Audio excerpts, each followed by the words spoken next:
Hello, and welcome back to Sharing a Chapter a Day. This is Do, Ra, Mi, and today I will be reading Chapter 21 of Engagement in Peril by Dara, Odoe, Sup.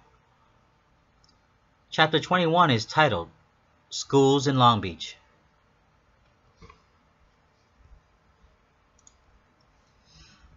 Several weeks later, my brother and I were taken to ISR, the International Student Registration Center, at Long Beach City College, PCC campus, to be tested for school enrollment in Long Beach, California. My brother and I got our shots and were ready for school when the start of the new school year rolled around that September. I started 7th grade at Franklin Middle School, while my brothers attended Lee Elementary, several blocks from our homes on Stanton. Franklin was about 2 miles or so from the apartment we stayed at. I would walk to school every day, no matter the weather condition, rain or shine. I was walking to earn my education then. The school was located on 7th and Orange Street, so I walked south on Cherry all the way to 7th, then hook a right and all the way to Orange, and the school was to my left. Sometime I'll take Cherry right on Anaheim, left on Orange, and I'm there. It takes about a little less than an hour or so to get to school by foot. Mom would offer to drive me to school, but I didn't want to trouble her and I preferred to walk all the same. That year, during the fall of 1989, was the first time my family and I experienced the shaking and rattling of an actual earthquake. And it was a big one. We felt the aftershock of a 7.1 earthquake on the Richter scale that epicentered from Aptos, California, where San Francisco took most of the damage. It was called the 1989 Loma Prieta earthquake. The heavy earthquake damaged thousands of homes, roads, highways, and byways, even bridges. The worst of the damage struck San Francisco, where you can see the freeway collapsing over each other, and cars going over bridges and underground. Down here in Long Beach, we felt the aftershock, and it radiated residual effect. Very few damage down here in Long Beach.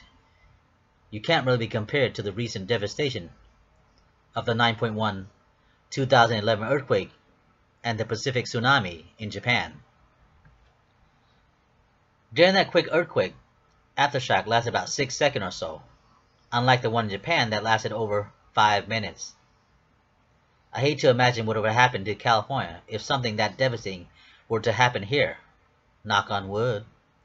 Anyhow, I was watching a baseball World Series games then between the San Francisco Giants and the Oakland A's, and when that earthquake hit, once it hit and started shaking, unaware what to do and what not to do during an earthquake, my family and I just ran outside the house, looking for a safe place to run to, and we waited out there until the shaking and rattling ended.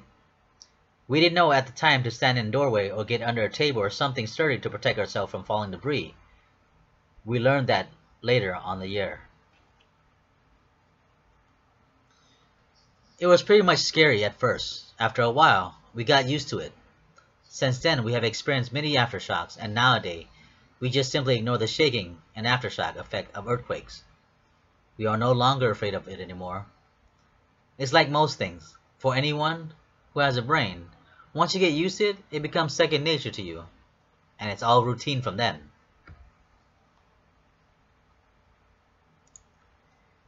Thank you for listening. This is the end of Chapter 21. Be on the lookout for Chapter 22, titled A Burden Crush. Now, if you have any questions, concerns, feel free to message me or look up the page. Until next time, this is Do, Ra, Mi, and I'll see you later. Thank you.